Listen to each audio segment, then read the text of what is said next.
Thank you, Joan, for that video. It's really lovely. So we have those images of starting to hear how the butterfly has changed. Now, I had a warning this week that not everybody loves butterflies, so I'm going to try to tread lightly with the butterfly image. But it did remind me of, because they do see differently, those unnamed winged creatures. Do you remember, if you go back to when you were a kid in school, that there was a hymn that said, it went, "Open my eyes that I might see." Remember that? "Open my heart, illumine me, Spirit divine."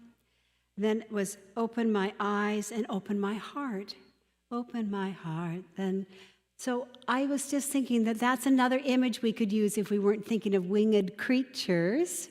We could think of that as a progression for us, that old hymn that talked about asking the Holy Spirit to help us be open our eyes, our minds, and our hearts. I think that was the 3 verses. I trusted my memory to look it up, and I should have looked it up in the old blue hymnary. But its concluding line, its punchline is, "Ready, my God, thy will to see." Like, it doesn't much matter the mechanics of the operation of colors or not. It's kind of, here this hymn is telling, like, what are we looking for? What will we search out with whatever is revealed to us is the will of God. And that's a really beautiful conclusion for that hymn. And it was lugubrious, I know, and I'm sure it hasn't been sung in decades, but every so often those old hymns come to you, don't they? You think, actually, I know every word of that. Like I know every word of those songs by Meathead. I can't remember the college titles I took to get my Bachelor of Arts degree, but I know these other bizarre little details. So we heard this weekend at our conference, one of the readers from Alberta Mountain Region read from First Nations translation of the scriptures. And the First Nations translations for Jesus was, "Creator sets free." Creator sets free. Walked down the road with those 2 people from Emmaus in that beautiful story Emily read to us today. We have so many different themes this Sunday for us to think about and to open our hearts, open our minds, and open our eyes. Of course, the red ribbon. Our own story here at First Met of what we're trying to do with our emerging butterfly. And also May is Mental Health Month. I wanted to start with that story of mental health awareness because today is the conclusion of that first week. It's not just in Canada. It's held at different times around the world, but in Canada and the UK, it's May. And there's not one particular necessary slogan for each year, but one that really came across in several of the websites I went to was the dual theme of community and dignity as a way to fight back against stigma. And I just found that as a very engaging hook for us as it links us with the dignity and radical hospitality that we're offered in Christ. And I don't know if you had thought about radical hospitality as being a way of being curious. Politely, humbly, respectfully, curious is a way of showing hospitality. Tell me about your story. And then being there to listen to the answer. This is one of the most profound ways to reduce stigma. I'm willing to listen to your story, because stigma is a way of isolating. And we saw that in the story of walking to Emmaus, where they said, "Are you like the only person alive that doesn't know what happened to Jesus?" Well, that is a stigmatizing moment, because stigma makes you isolated, right? It's just you. You're not part of a community. You're rejected by the community. So hospitality, what is your story, is a way of bringing people back into community. This is a very healing thing for both sides of that conversation. I don't think that we often talk in terms of hospitality as curiosity. I just don't think we do that, but it's a wonderful, refreshing way of using that image. What is the story of the people? And you know, and I know, the stories are fascinating. They're heartbreaking, or they're exciting and uplifting. But the stories of the people that we share our lifespan with, these stories are part of our community when we allow them, when we open our hearts, right? When we do that and we make it possible for someone to say, I'd like to tell you. And to let them speak for 4 minutes without interrupting them is a profound gift of hospitality and spiritual generosity. So I want to start with that gift to us from the communities across the world that are helping us identify the issues around mental health, and to thank them for their work, which is often very difficult, severely underfunded, around the world underfunded, and that people who are looking for resources are constantly finding it hard.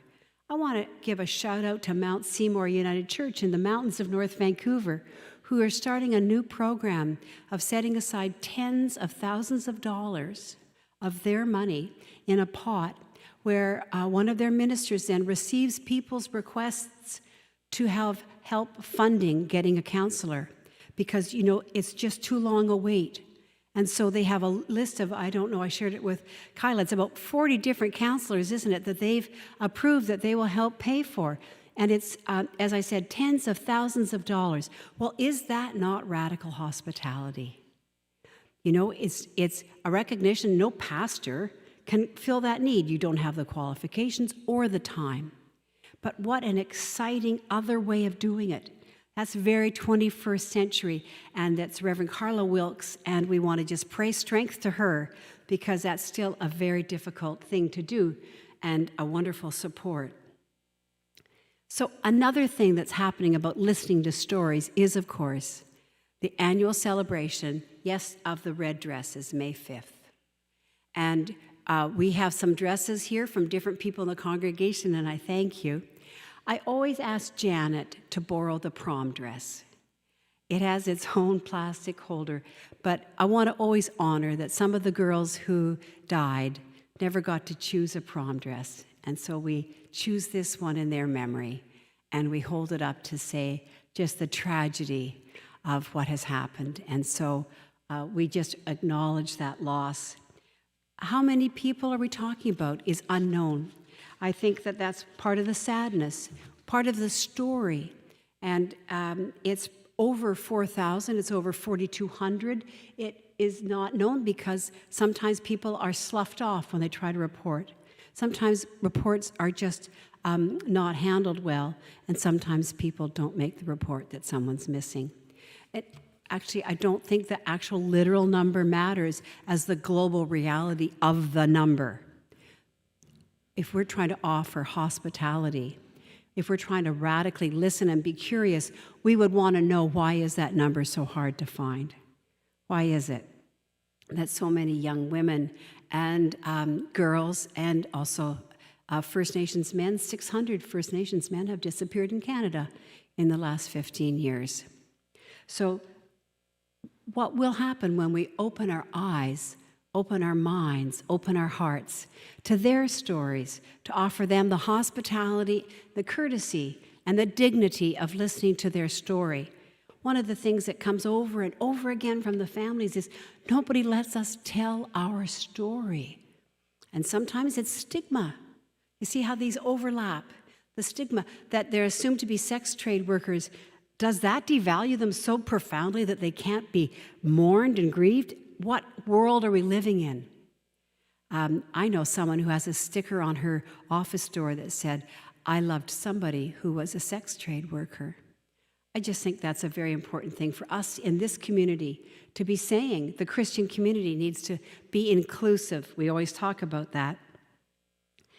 I remember being in the Lower Mainland when the Robert Picton story was unfolding, and how hard and long it was for it to be taken seriously that these women were disappearing from the downtown east side. So the third possibility for us is to emerge in as with new wings and new eyes, and a new willingness to hear and to stay in the story long enough to be influenced and changed. Spirit divine, ready, my God, thy will to see. What is God's will for us in all this? I think we have a sense that what we need to do needs to be ramped up, that we need to advocate on behalf of those families and on behalf of those looking for mental health resources. One of the images we've been working for, and is the title for this week, is Coming into the Light. How do we help others and parts of ourselves too come into the light, come into full membership in our community here in Victoria, to have their stories honored? How do we do that? I wonder how we can help that happen. I think there's probably 100 different answers. I wonder if we can start being about that this year. Last year, I took a course from Peterborough, Ontario by Zoom about building bridges.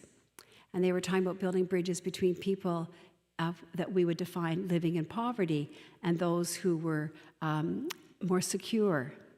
And it was very interesting because everybody was part of the group, and you had to listen carefully to find out who was in which part of the socioeconomic circles. But they said there were a couple of things that as we seek to offer hospitality, and although many were United Church, and one of the leaders was a United Church minister, it wasn't by our denomination. It said there were a couple of things that we need to keep in mind. And I thought this is very helpful for us at this time. It's like the prayer of St. Francis, we must seek first to understand. We must be curious. We must ask for the story and listen to it with closed lips. And then when we say anything as a way of a response, we must make a promise only that is one we can keep. So if all we can say is, I'll be thinking of you, that's honorable. Rather than say, I'm going to do something about that and not have a plan. I thought that was very helpful. What promise can we make? Is it that you're going to have a chocolate bar stash in your car so that at the corner of Bay Street you have something to give the people who say, I'm hungry and homeless? If so, that's a promise you can keep. More power to you. The next thing they said was, be careful to clarify expectations. What are you promising? What did you think you heard me say? And that's a piece of humility for us to double check that goes with the promises and keeping them. But what can we actually deliver? What will we actually commit to? It's a very honest question. And finally, it says, offer kindness and courtesy. One of the things that we've discovered for the families of those who are in the mental health concerned area is that often those family members are treated rudely, constantly. Why is it too much to ask? Good morning. I don't have any money for you, but good morning. I see you there, human being on my corner. Courtesy, kindness, such a simple little thing. But what if the Spirit Divine was hoping to open our hearts just to that simple thing, that we would acknowledge the humanity of the people who share our lives? What this comes down to in one word is dignity. We offer dignity. We live with our own dignity. Good morning. I see you there. Bestows on us both full humanity. So here we have this amazing confluence of opportunity for us to respond. We want to ground ourselves again in that 19th century prayer. Open my mind, open my eyes, open my heart. Spirit Divine, let me see with your eyes.